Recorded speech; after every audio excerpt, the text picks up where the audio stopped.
Dear friends and colleagues, for those of you who don't know me, my name is Dolidze.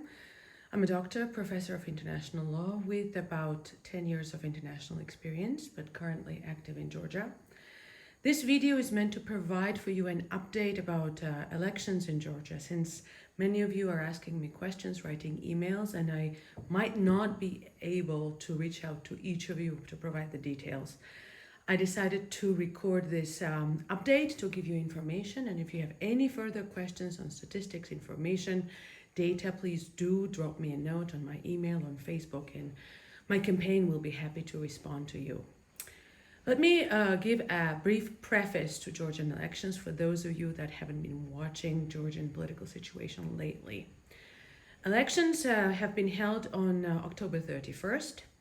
The crust of the issue at the elections was the end of the second term of the ruling party, Georgian Dream, which has been ruling the country for 2 terms or 8 years already.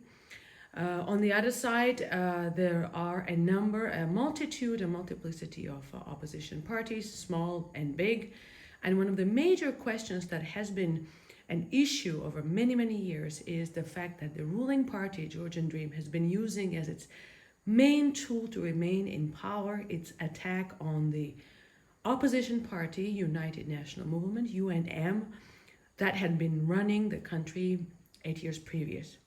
So the dichotomy or the bipolarity of the elections has been the main governance tool for the ruling party, instead of focusing on issues, problems, economic development, jobs, poverty, or quality of education, access to medicine, and other very important issues that are currently troubling Georgia. So Georgian people went to elections. I decided just 3 months prior to the elections on July 29 to announce my candidacy for one of the single mandate districts. Single mandate districts are huge this time. They've never been so big. My district was 128,000 in residents, and that is quite a big constituency for a Georgian scale. Prior to that, in previous elections in 2016 and 12, this district was divided into 2 parts, half and half. But now it's a big district, and we had, I would say, 3 main forces running or being ambitious to run for these elections. The ruling party with its candidate, former communist apparatchik, but also an influential insider at the ruling party, Mr. Volsky, and a candidate for the united opposition, where the dominant party is UNM, the main opposition party and the former ruling party in Georgia. And so there's 2 big forces, and I decided to challenge the ruling dichotomy and put myself out.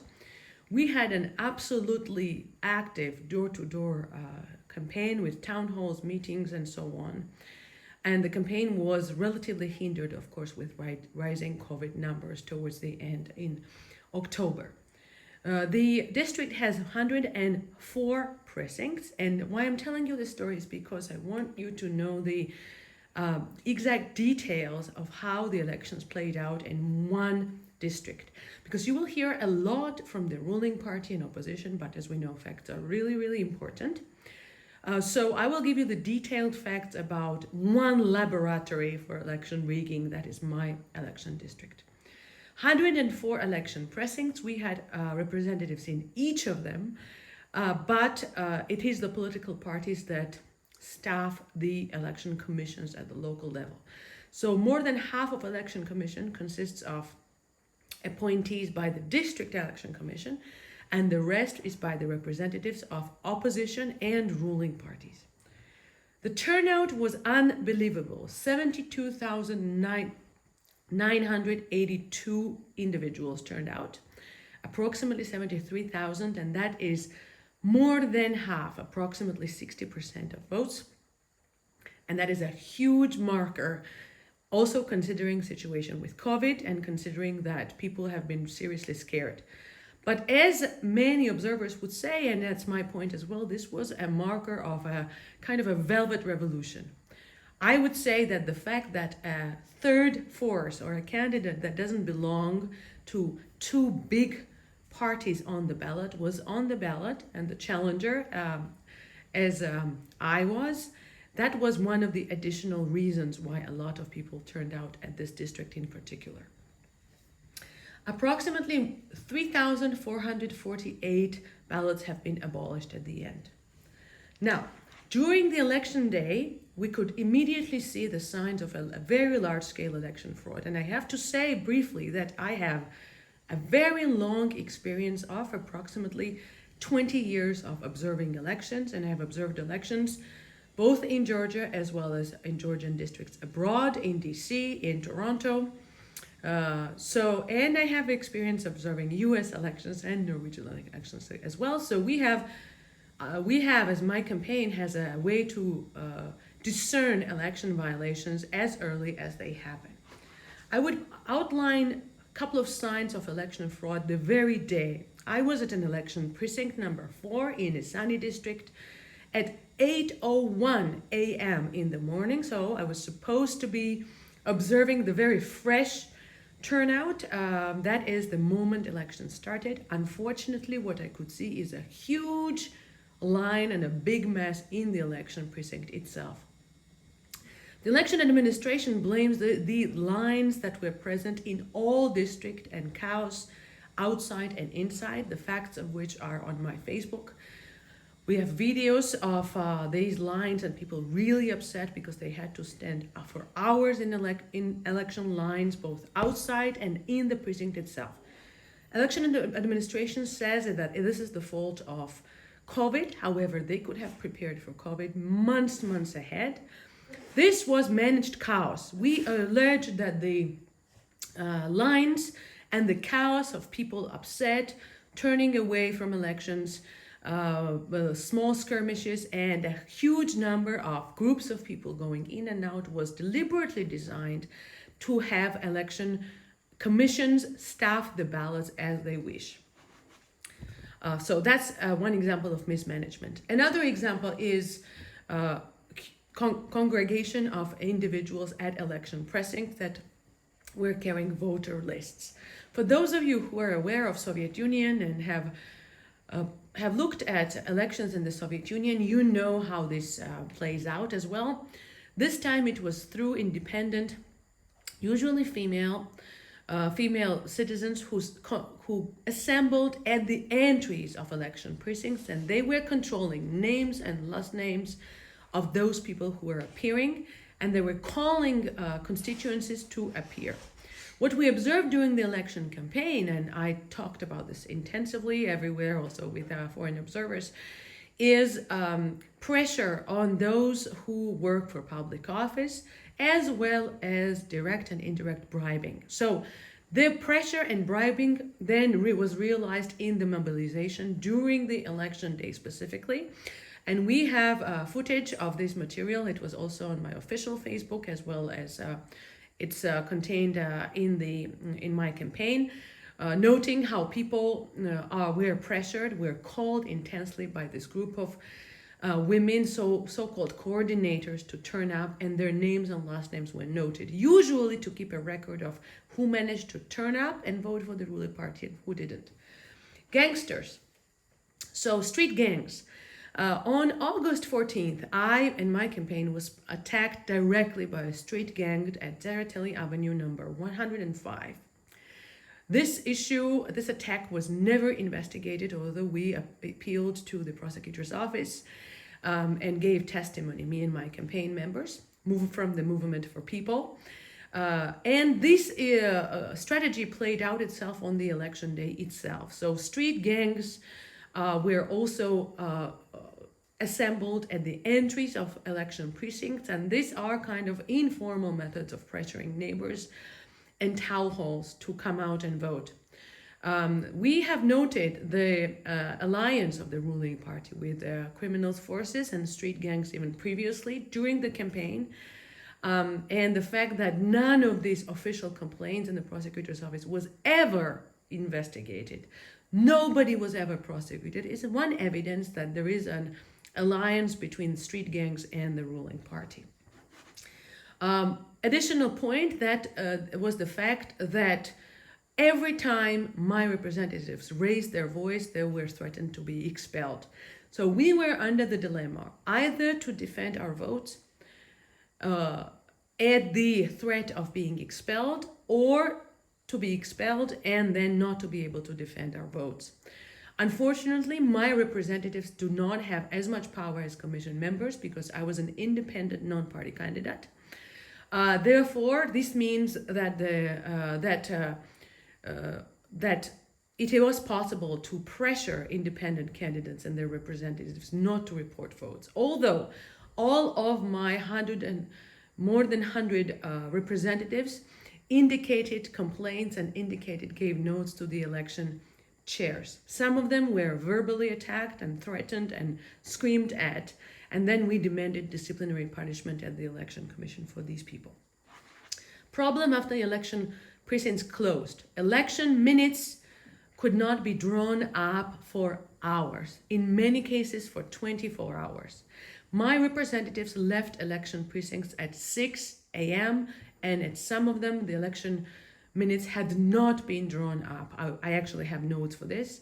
When they have been drawn up, very often the discrepancy between the number of people who appeared at elections and the number of those who put their ballots in the ballot box was present almost in every precinct.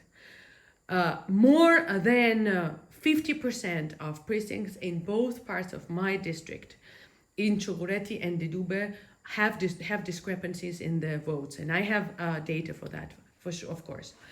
The fact that the minutes could not be drawn up is an evidence that election commission tried to match the ballots to the intention of the election to be rigged. So if the ballots have been stuffed, of course, for the election results to be valid, they have to be reflected in the election minutes, and that is why releasing of election minutes lasted for, in my case, for the Dolidze, for more than 24 hours. Now, one of the ways through which election fraud is realized in post-Soviet countries is election carousel.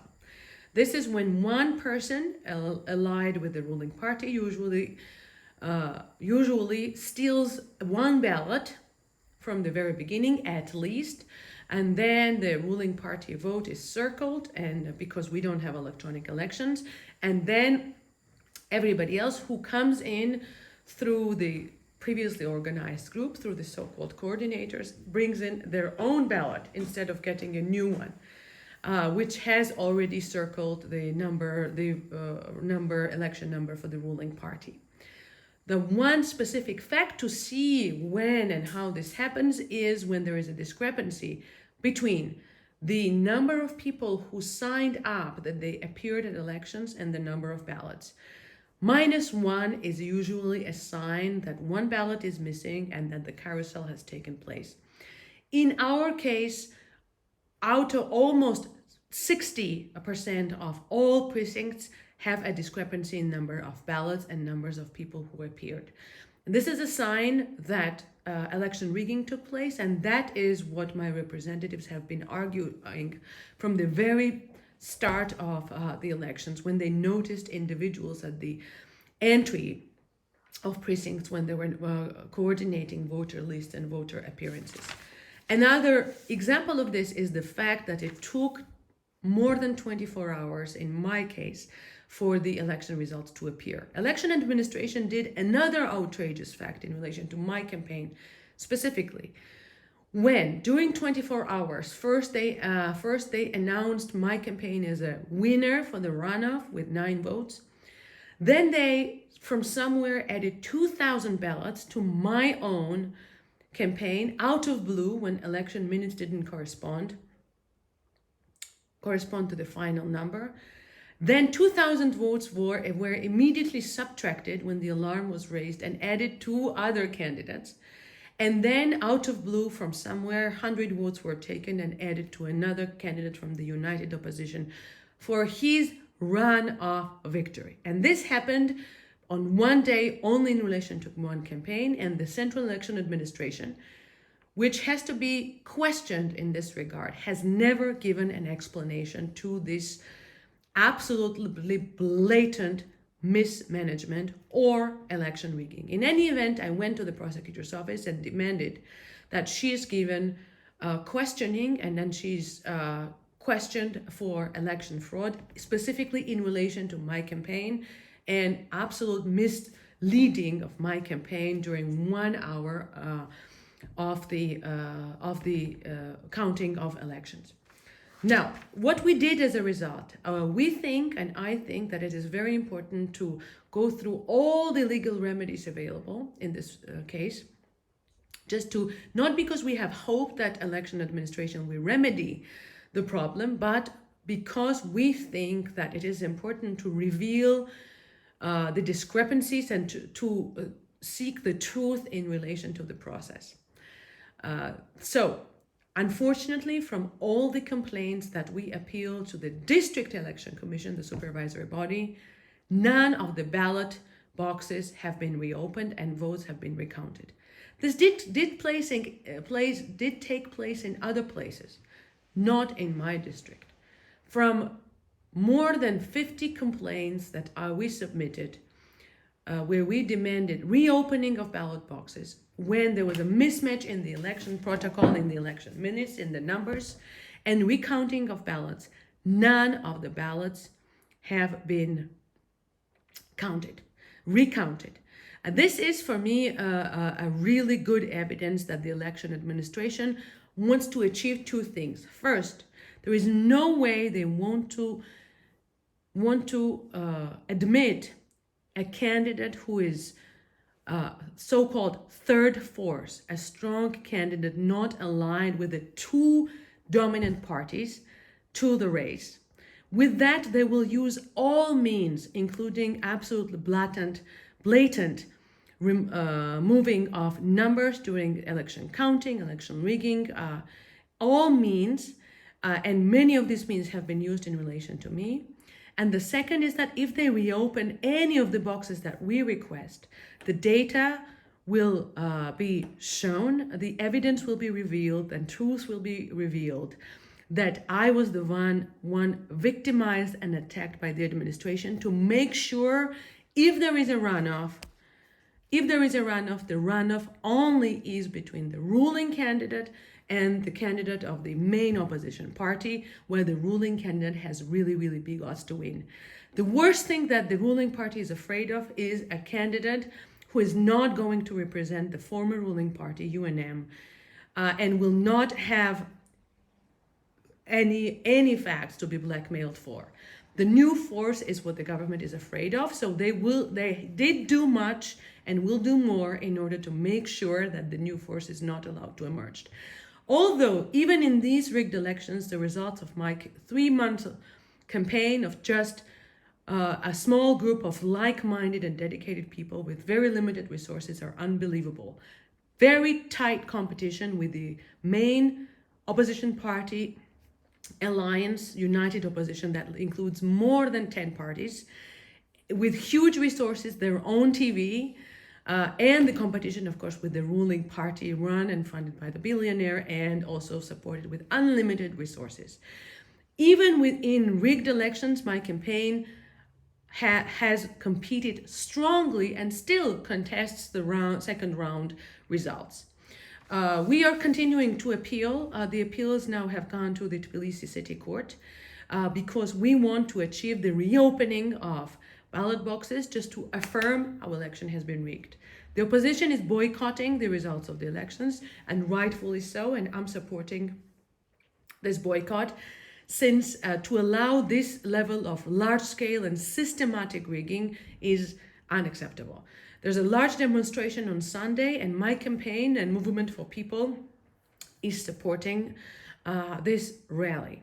Thank you so much, and if you have any questions and if you would like data, please drop me a note here on Facebook or on my private email, and we would be happy to supply that to you. Thanks.